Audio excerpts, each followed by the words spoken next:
Not every action does color or audio. Some set the stage. They open the right panel, zoom the timeline, take you back where you were. They're the stagehands. In DaVinci, you spend half your time hunting for a palette at the bottom of color, opening and closing panels to make room, zooming in and out. And when a macro dumps you on another page, you're left asking, where was I?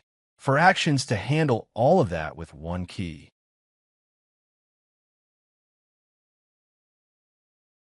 First action, DaVinci Color Panel. At the bottom of the color page, there's a row of palettes, primaries, curves, qualifier, the tracker, the scopes, and so on. This action opens one by name, pick from a drop-down. Open curves, one key, and the curves palette is there ready. Want the qualifier for a mask? Another button.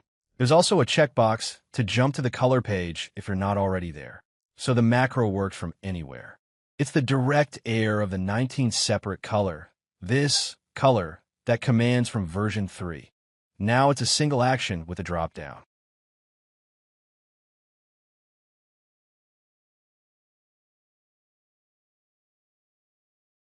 On the edit page, panels actually open and close. Media pool, effects library, inspector, mixer, and more. DaVinci Edit panel drives them. And here there's an extra drop-down mode. Open opens it, close closes it, toggle flips it. Watch toggle media pool. I run it, the media pool closes and the timeline breathes. I run it again, it's back.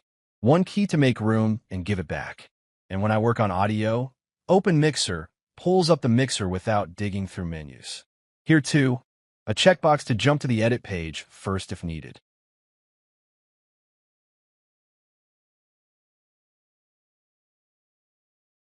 Third, DaVinci Timeline Zoom. 2 situations in every edit. Need a frame-accurate cut?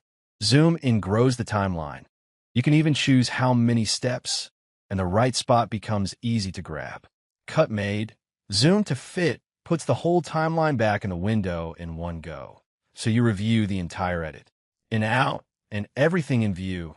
3 modes, in out fit on a couple of keys. Small, but you'll use it 100 times a day.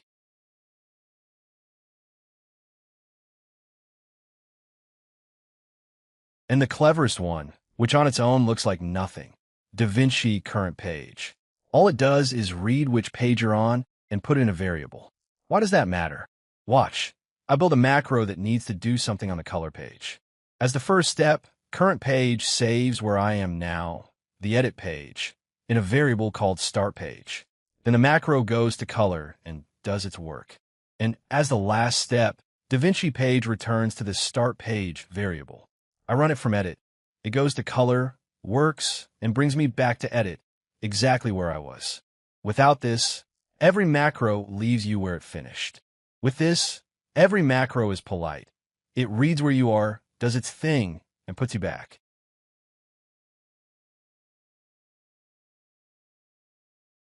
To recap, for stagehand actions, color panel opens the color page palettes. Edit panel opens, closes or toggles the edit panels. Media pool, mixer, and friends. Timeline zoom goes in, out, or fits everything back in view. And current page, the subtle one. It reads where you are, so at the end of a macro DaVinci page takes you back. On their own, they're conveniences. Put at the start and end of your macros, they make them clean. Set the stage and put it back. Windows and Mac. Next video, a change of subject. Analyzing the beats of a music track to cut on tempo.